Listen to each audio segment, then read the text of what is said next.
You now have a good knowledge of the fundamentals of quantum information such as superposition, measurement, and entanglement.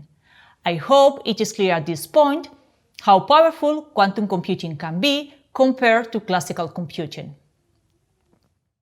We will now discuss the more practical or experimental aspects of quantum computing by providing an overview of where this field of research is nowadays. The first questions you may have asked yourself are: why building a quantum computer? And are quantum computers going to replace the computers we currently use? As you may have heard several times, quantum computers will be capable of solving some complex problems that are intractable even for the most powerful supercomputers. They promise to achieve up to exponential speedups compared to classical computers. And by classical computers, I mean the computers we will use today.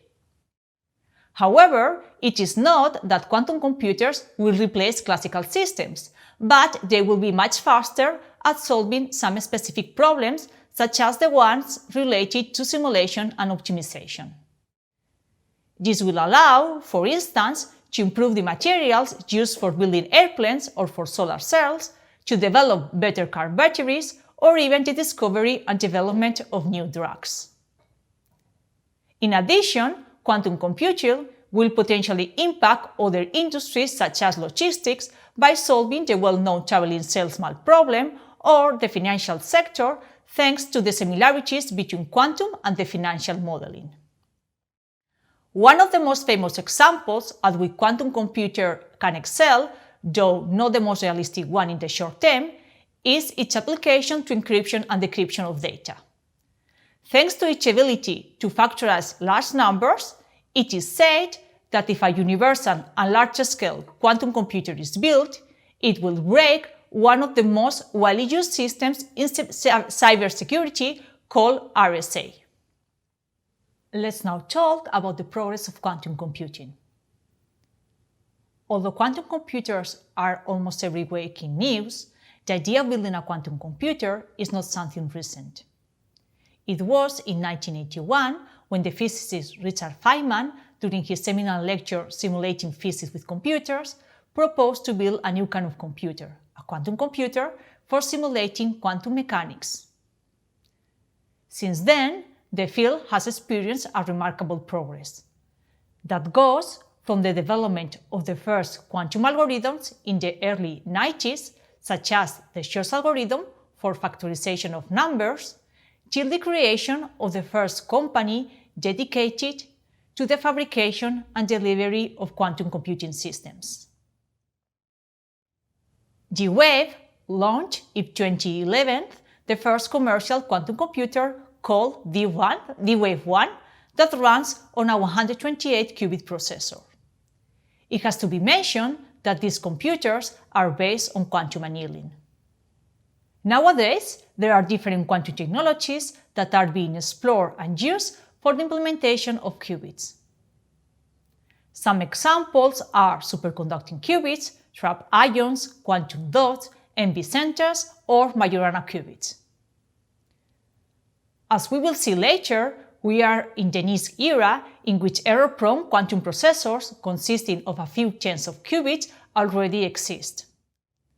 Some of them are accessible through the cloud, such as the IBM quantum chips, in which users can run small quantum algorithms through the IBM Quantum Experience platform. One of the most recent breakthroughs in quantum computing was the experiment run by the Google team in 2019, in which they claim to have demonstrated the so-called quantum supremacy. This term refers to quantum computers being able to solve a problem that a classical computer cannot. To this purpose, they used their 54 Sycamore processor. It is expected that in the near future, the number of qubits per chip will substantially increase to integrate hundreds of qubits. Finally, let me mention that the quantum-inspired platform developed at QTech, in which users can perform their computation on two different quantum processors based on superconducting qubits and spin qubits. As I mentioned previously, we are now in the noisy intermediate scale quantum era, or just NISQ era.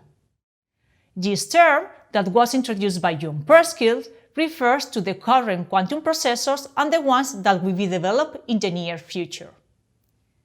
Intermediate defines the number of qubits in the chip that ranges from 50 to a few hundred, whereas noisy emphasizes the fact that such a processor is error-prone. In these NISQ states, a unique difference of quantum computing compared to classical computing is that currently several quantum bit implementations are being explored and developed, each of them having specific characteristics. However, what is common to all of them is their fragility. As you may know, qubits can easily lose their information just through interaction with the environment. Here, you can see some of the most relevant properties of qubits, that are the coherence time or qubit lifetime, that is, the time a qubit can hold a quantum state, the gate fidelity, that refers how accurate a gate can be performed, the gate operation time, or how long a gate takes to execute, and the qubit's connectivity, as well as their scalability and maturity. Although some of them seem to be more promising candidates, there is no clear case yet on which alternative will outperform others. As we have shown before, several quantum algorithms already existed in the early 1990s. They promised from polynomial to exponential speedups compared to their classical counterparts. Although we will have to wait to have a universal fault-tolerant quantum computer to demonstrate their full potential, with current quantum processors, we can already run some algorithms that follow a hybrid approach, in which a quantum processor is combined with a classical processor. Intuitively, because a large portion of the computation is executed on the classical solver, deep quantum circuits might not be required.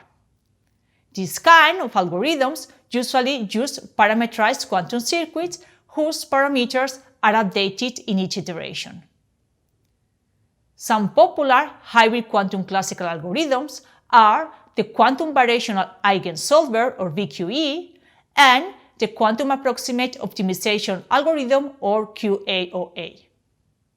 The maturity of some quantum devices in terms of qubit count and controllability, together with the ability of near-term applications, has allowed the development of the so-called full stacks that bridge quantum applications with quantum processors.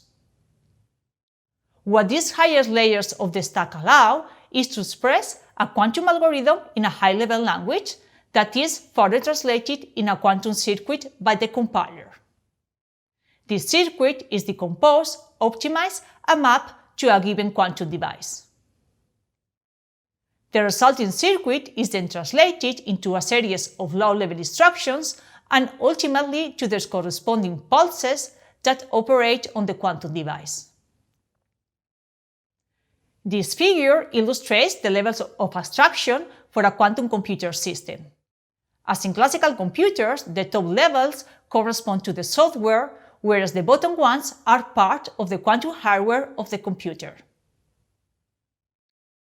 Please note that quantum error correction will be required for being able to perform fault-tolerant computations. You may now wonder how this full-stack quantum system looks in reality, or in other words, how does a real quantum computer look like? This picture shows exactly that, a real quantum computer. Let's have a closer look at it going bottom-up in the full stack. Quantum processors usually only function at very low temperatures, around 20 millikelvins, which is close to absolute zero, although some of them can work at slightly higher temperatures. That is why quantum chips are placed at the coldest part of the cryostat, that is inside a big fridge. As you can observe, at the top part of the fridge, there are a bunch of wires or cables that connect the quantum chip with the classical control devices that are at room temperature. These devices are used for controlling and operating the qubits. So, a quantum program written in a normal PC can be executed on the quantum processor by sending the corresponding signals to operate on it.